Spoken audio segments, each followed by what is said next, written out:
Hi everyone, welcome to Raaonline. Definition: the HIV, it is going to be an human immunodeficiency virus, and it is going to cause the immunodeficiency.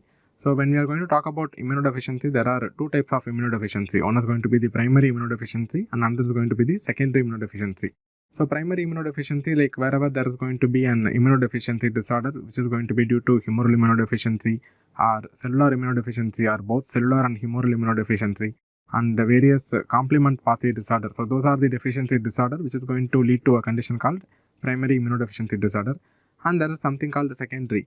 So in case if it is going to be secondary, like there is going to be an immunodeficiency due to a secondary cause.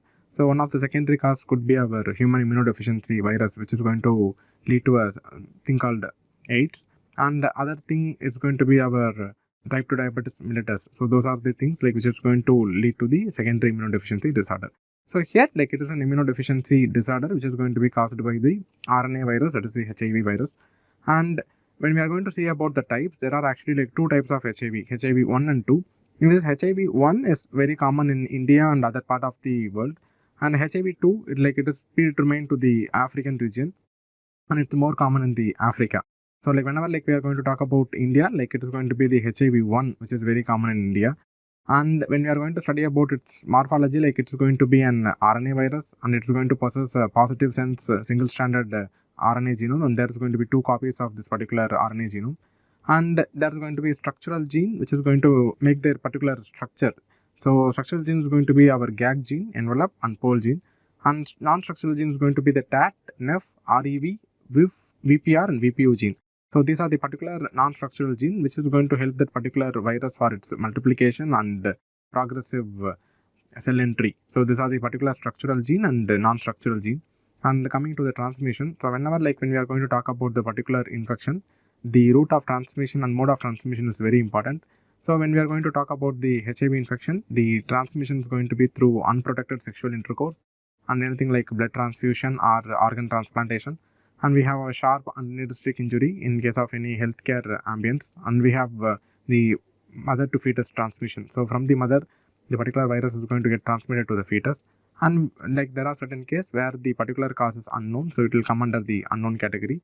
So there are few cases where the particular etiology cannot be determined, so that is the unknown. So that particular unknown could be attributed to certain thing in barber shop, they are going to use the razor, if the particular razor is not going to get sterilized, or if they are going to use the same razor for 2 people, there are very good chances that a particular razor can transmit the particular virus from one individual to another.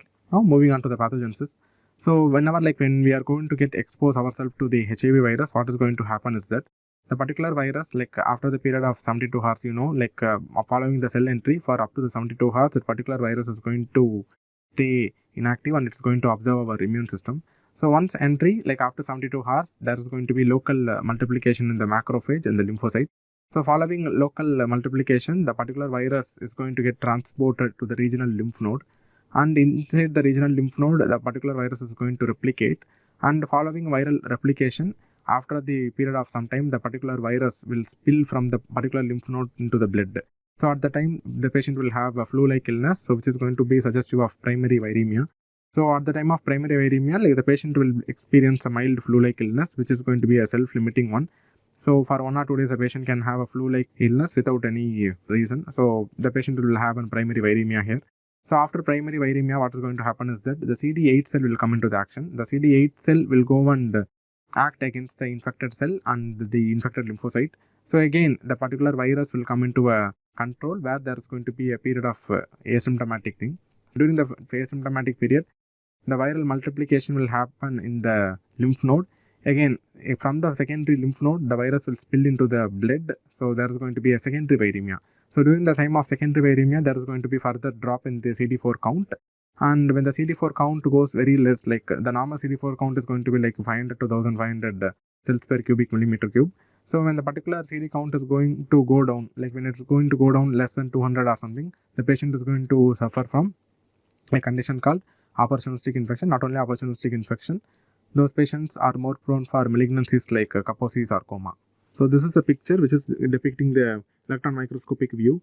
So here you are able to see the immune cells. So these are the immune cells, and you are able to see the viral particle which is sticking to the immune cell or budding out from the immune cell. So this is electron microscopic image which is depicting the presence of the viral particle over the immune cell.